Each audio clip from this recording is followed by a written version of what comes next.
समझ नहीं आ रहा अपने सैलरी इंक्रीमेंट का क्या करूं। बेटा इतना क्या सोच रहा है? अपने म्यूचुअल फंड्स के एसआईपी का टॉप अप करा ले।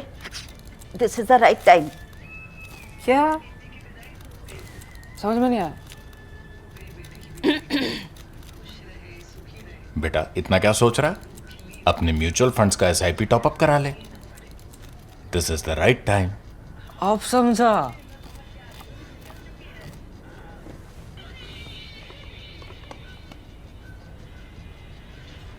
Mutual fund investments are subject to market risks. Read all scheme related documents carefully. Before I start this episode of Politically Correct, let me remind you the admission for the 6th batch of the Print School of Journalism is on. If you want to pursue journalism or want to understand how we function, how we report, how news gathering is done, how a newsroom functions, here's your opportunity. Enroll yourself. Let me get on with this episode now. The Prime Minister is upset and demands accountability. Read the headlines last week amid a raging controversy over the corruption in judiciary section in a class 8 textbook. कौन देख रहा है ये सब? Who is looking after all this? A government source quoted an angry Prime Minister to NDTV. These headlines in quotes drew a somewhat queer reaction from the Chaturati. So Sonia is upset. That was the buzz. It was a sardonic attempt to draw a parallel with the Manmohan Singh era. The headlines in those days, from 2004 to 2014, would regularly say how then Congress President Sonia Gandhi was unhappy, upset, perturbed, or miffed with something or the other done by the government, the Manmohan Singh government. It reinforced the Gandhi family's primacy over the government, kept ministers and the PMO on a short leash, and shielded the Gandhis from any accountability in case there was a backlash against any seemingly unpopular or unseemly government decision. Such headlines stopped after May 2014. There was no super PM to seek accountability from the Prime Minister or his ministers. The issue of accountability never arose after that. Not when hundreds died in train accidents, not when dozens lost their lives in terror attacks, communal riots, or a railway station stampede, and not even when India faced international embarrassment due to massive mismanagement at the AI Impact Summit, which was made only worse by the Chinese robo-dog controversy. There was no need to seek answers from ministers in the last 12 years or thereabouts, because opposition Congress was always there to be held accountable for its acts of omission and commission since independence. And if these acts of the distant past started triggering ennui among the people, the Congress could be counted on to provide fresh ammunition. See, for instance, how the Prime Minister is repeatedly holding the opposition accountable for defaming India through their shirtless protests at the AI summit. So, what has happened suddenly? Why is PM suddenly upset with his ministers? It cannot be the Chief Justice of India, Surya Kant's sharp reaction to the corruption in judiciary section in the school book. He's the least of the government's worries as it is. It was not even about the political fallout. The UGC's new anti-discrimination regulations were politically more damaging, as upper caste leaders of even the ruling BJP decried them. Even then, the PM was not upset and did not seek accountability. The fact is that the PM Modi is upset narrative is a communication disaster. It amounts to suggesting that PM Modi is not in complete control of his government and that his ministers and officials are running the show as they deem fit.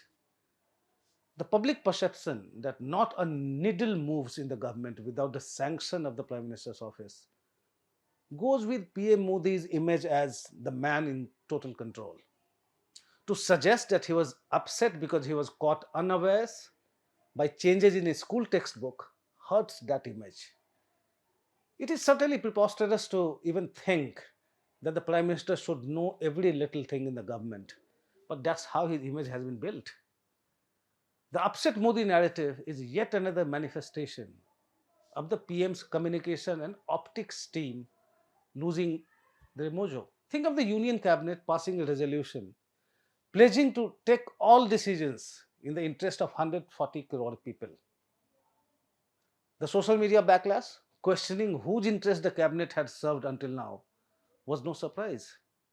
Whoever came up with this idea of this pledge had to be a genius. And whoever advised Minister Hardeep Puri to address a press conference to give clarification about his name figuring in Epstein files did not really help his cause. When was the last time a minister in the Modi cabinet went beyond summary rejection of charges to give such detailed defense against the opposition's allegations? Thanks to his press conference, the allegations, which were limited to some opposition leaders' ex posts until then, dominated headlines for days.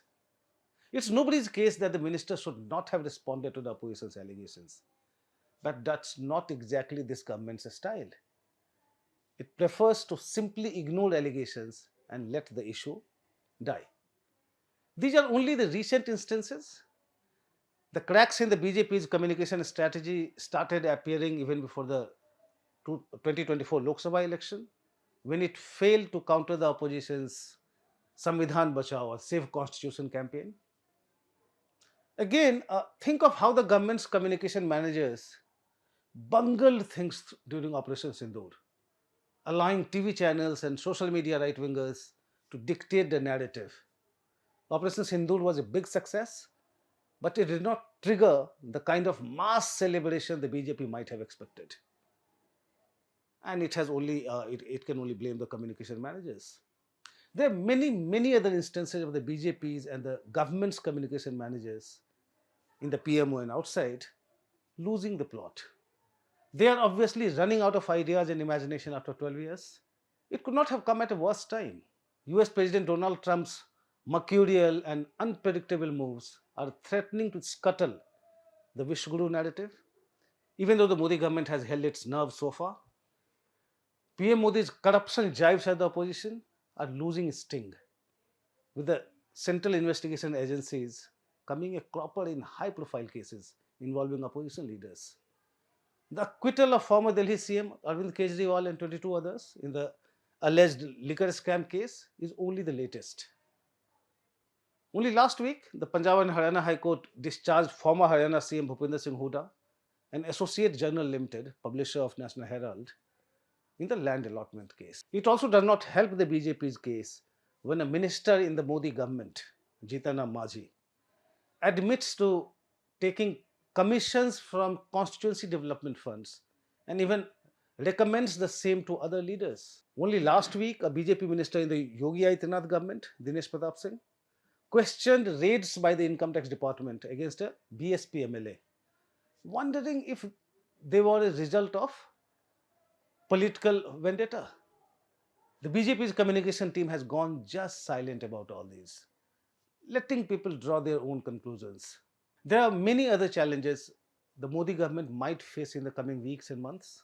The next being the expected inking of the Indo-US trade deal, against which the opposition has launched a campaign calling it anti-farmer.